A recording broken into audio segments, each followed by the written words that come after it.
Berkata Syekh, Kitabus Sulh huwa jaisun bainal muslimina illa sulhan halul haram atau haram halal.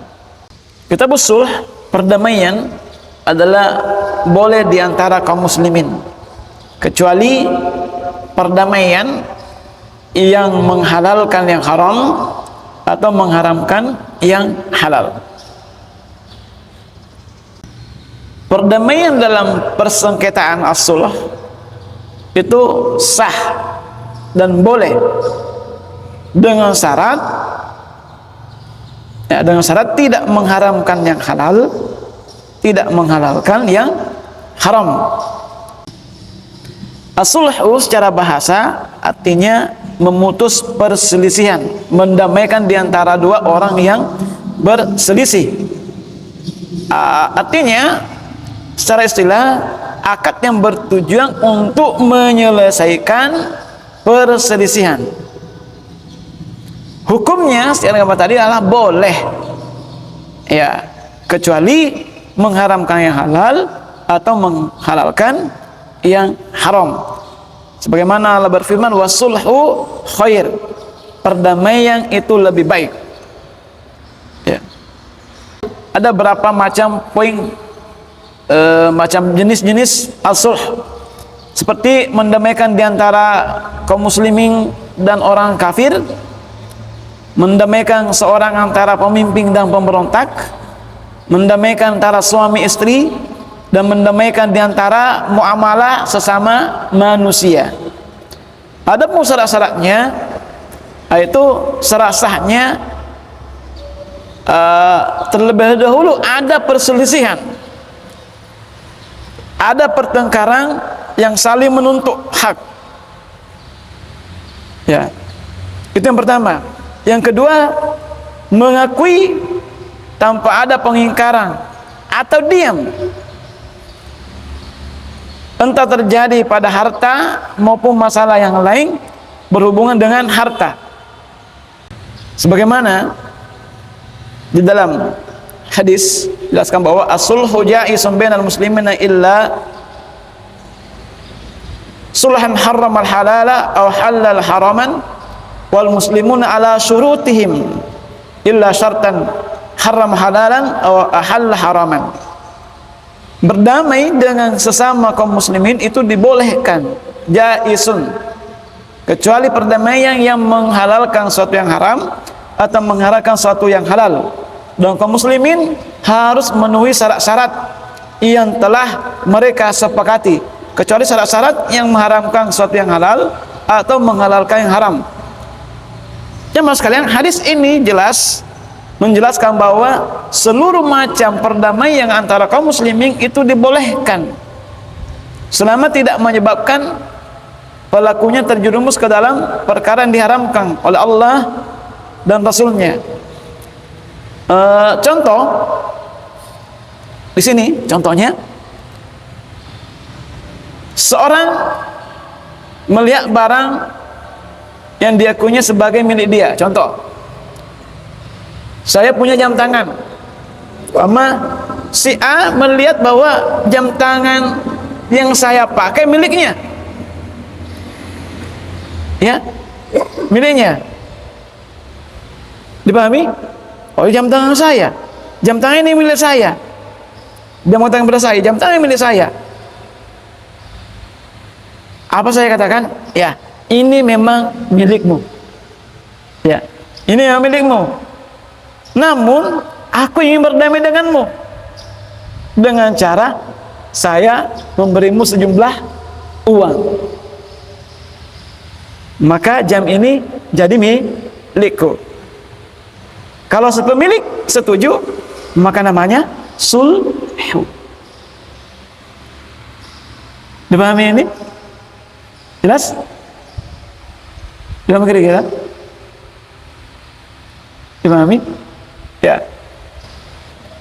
Contoh lagi yang berikutnya. Ini yang pertama tadi, perdamaian yang disertai dengan pengakuan. Pengakuan. Tapi bagaimana perdamaian disertai dengan pengingkaran? Contoh kasus jam tadi, ya, jika yang saya pakai jam mengingkari pengakuan orang tersebut, jam ini bukan milikmu tapi milikku, kemudian dia khawatir permasalahan ini berkepanjangan, akhirnya dia menyelesaikan dengan mengajak damai. Dia mengatakan, kita damai saja, saya akan memberimu sejumlah uang dan jam ini tetap di tanganku sebagai milikku. Jika orang pertama setuju, tadi yang mengaku, maka terjadilah as-sulh.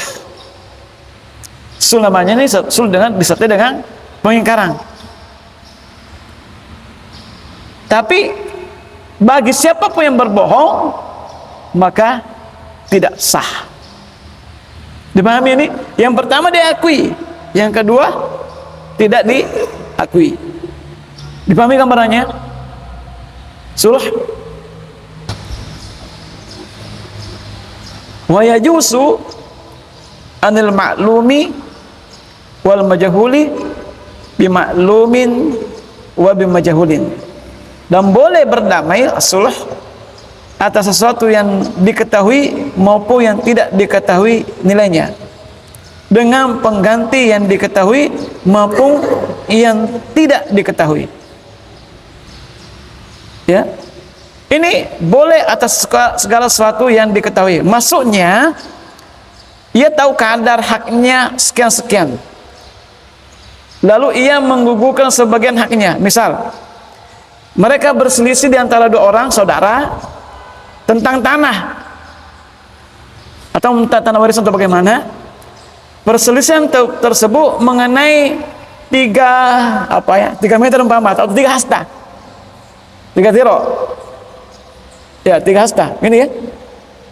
Ya, lalu salah satu berkata, saya walano cek di, ya walano cek di anuku, ya berikan aku sisanya. Maka setuju, ini sulh. Ini ditahu kadarnya, ukurannya. Dipahami kira-kira? Ditahu kadar ukurannya tanahnya. Meskipun lebih nunuk kue, tapi walano cek di, supaya jangan punya uang. Pahami? Supaya tidak berdebat. Nah, kasih satu. Jelas ini, pahami? Ya? Ya. Terus bagaimana kalau yang tidak diketahui?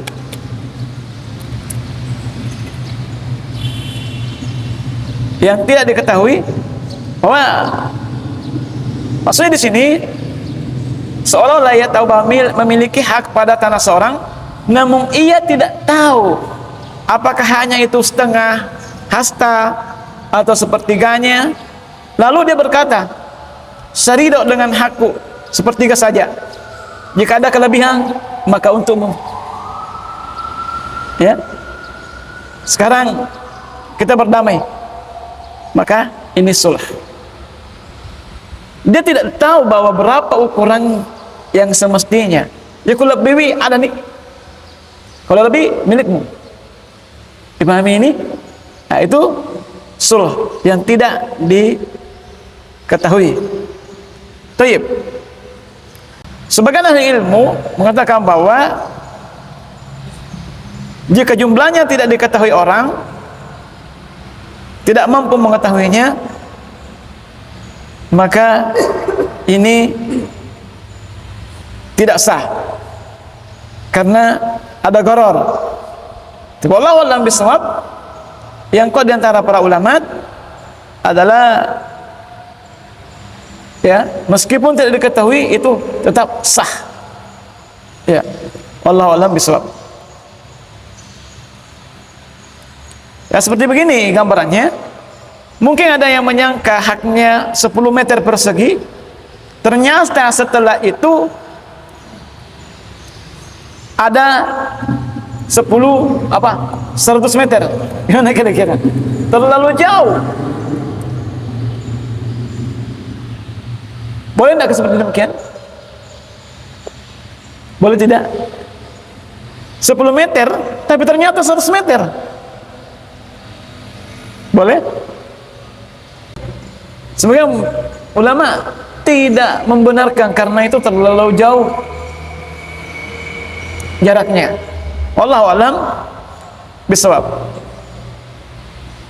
Ini banyak masalah karena tanah yang dikuasai sejak lama turun-temurun dari kakek buyut, terkadang batasannya tidak diketahui. Ya, maka mereka menggunakan cara sulh, cara perdamaian. Maka apa yang sulit diketahui kadarnya dan sudah putus asa untuk mengetahuinya, tidak bisa lagi, maka yang paling penting adalah as-sulh. Ya. Adapun ya, menggunakan perdamaian pada sesuatu yang tidak diketahui padahal bisa diperjelas, maka tidak boleh sampai pemilik hak tahu berapa haknya dan berapa ia tinggalkan. Ini kalau diketahui. Oh iya. Poin yang terakhir adalah perdamaian dalam pengingkaran. Ini sudah jelaskan tadi. Ya. Sudah jelaskan. Perdamaian dalam pengingkaran, perdamaian dalam pengakuan. Dipahami? Sudah jelaskan gambarannya tadi. Lanjut lagi, perdamaian masalah darah atau nyawa. Ya.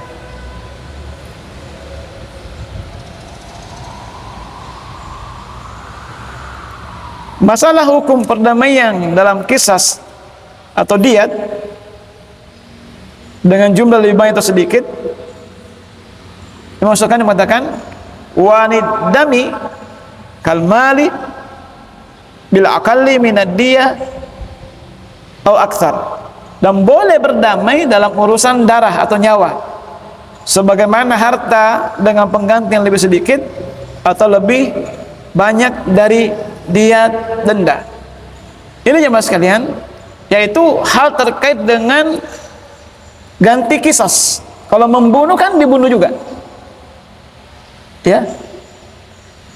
Ketika ada yang membunuh, hukumnya dibunuh juga. Tapi ketika mau berdamai, tinggalkan kisos, ganti dengan denda. Lalu mereka sepakat, maka itulah sulh dengan denda standar. Berapa standar denda kisos? Umpama ada orang yang membunuh, supaya tidak dibunuh juga, maka keluarga pihak yang terbunuh mengganti dengan dia denda berapa? 100 ekor unta. Berapa kira-kira itu? Standar diat itu 100 ekor unta.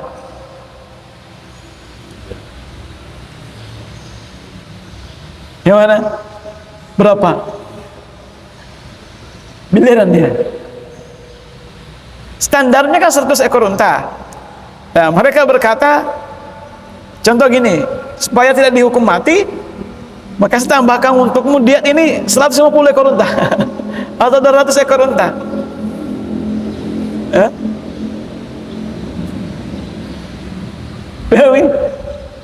Miliaran ya. Unta berapa sekarang? 100 juta?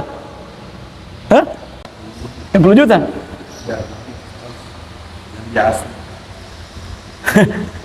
Ini standar dia dalam hukum fikih itu, denda itu 100 ekor unta standarnya. Ya, artinya kalau ada yang membunuh seseorang, terus meminta kepada keluarganya untuk sulh damai, ya supaya tidak dibunuh, kita harus membayar dia. Standarnya itu 100 ekor unta. Supaya lega pihaknya yang terbunuh, maka tambah lagi sebenarnya 200 ekor unta sebagai sulh. Berapa semua? Ada hampir 1 miliar ya? 1 miliar. Miliar nih. Ada, Masya Allah. Ya, tapi bila mana ada pihak keluarga yang terbunuh, dia mengatakan cukup 50 ekor unta. Boleh? Boleh? Sepakat boleh. Oh, sepakat boleh. Wallahu a'lam bishawab. Ini sulh. Artinya perdamaian di antara dua yang berselisih. Contoh dalam kehidupan sehari-hari juga, kita membeli sesuatu, kemudian ada cacatnya pada barang tersebut, ia ingin mengembalikan pada penjual. Ketika mengembalikan barang, si penjual mengatakan, bagaimana jika tidak usah dikembalikan, aku beri ganti rugi berupa uang sebesar sekian. Ini masuk sulh. Berarti apa ini namanya? Khiyar. Kalau dalam hukum fikihnya khiyar aibi, khiyar aibi, beli karena ada cacat. Bukan apa? Garansi, bukan? Bukan ya? Ya? Karena di sini khiyar aibi itu kembalikan kalau ada cacatnya. Kalau ada kembali. Ganti dengan yang lain. Tapi ini tidak usah kembali, saya ganti dengan uang. Sulh. Boleh. Ya. Terus contoh lagi dalam kehidupan sehari-hari. Ini seorang membeli rumah dari saya dengan kesepakatan si pembeli diberi waktu 1 pekan. Dalam waktu ini dia berhak untuk membatalkan atau meneruskan jual beli. Namun kemudian sebelum lewat waktunya, Said mendatangi Ahmad dan mengatakan, bagaimana jika jual beli ini kita jadikan dan kita tuntaskan saja tanpa menunggu waktunya? Sebagai kompensasi, aku akan berikan kepadamu sejumlah uang. Khiyar syarat. Pama, lo ada nih, sudah mau, kan waktunya belum 1 pekan, supaya dapat cepat, saya tambah uang, meskipun tidak sampai waktunya. Makanya namanya ya, as-sulh. Tapi ini dalam khiyar syarat. Ya. Lanjut, gini lagi. Pernahkah yang kita belajar syuf'ah? Hak syuf'ah. Ya. Syuf'ah. Artinya apa? Apabila ada satu barang dimiliki secara bersama, harta bersama. Ya, misal tanah atau rumah, kemudian si A menjual bagiannya kepada si C. Dalam hal ini ya, si B berhak menggunakan hak syuf'ahnya karena ada haknya di situ. Dipahami? Bapak, tanah ini milik berdua, A dan B, tapi A menjualnya kepada C. Nah, si B ada hak syuf'ahnya. Ada juga bagianku di situ. Ya, ada juga bagianku di situ. Maka di sini si B mau mengambil hak syuf'ahnya. Tapi si A mengatakan, bagaimana jika engkau tidak menggunakan hak syuf'ahmu? Karena saya ingin memiliki barang ini, sebagai konsekuensinya saya berikan uang kepadamu. Ini hak syuf'ah, sulhu namanya. Dipahami? Pahami? Ya, lanjut. Yang berikut lagi, dalam masalah utang yang tidak diketahui jumlahnya. Ya, seorang berutang, ya, setelah beberapa waktu keduanya sama-sama lupa berapa jumlahnya. Dalam kondisi ini, Si A mengatakan, bagaimana kalau kita tentukan saja nominalnya 1 juta? Ya. Jika nominal sebetulnya lebih dari itu, maka aku relakan. Namun jika nominalnya kurang dari 100.000, maka engkau yang merelakannya. Maka ketika terjadi kesepakatan, sulh namanya. Dipahami? Kadang-kadang ada utang, berapa utangku?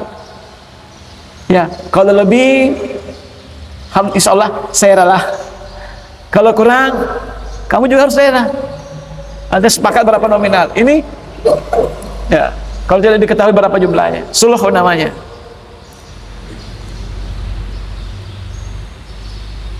Dipahami sulh?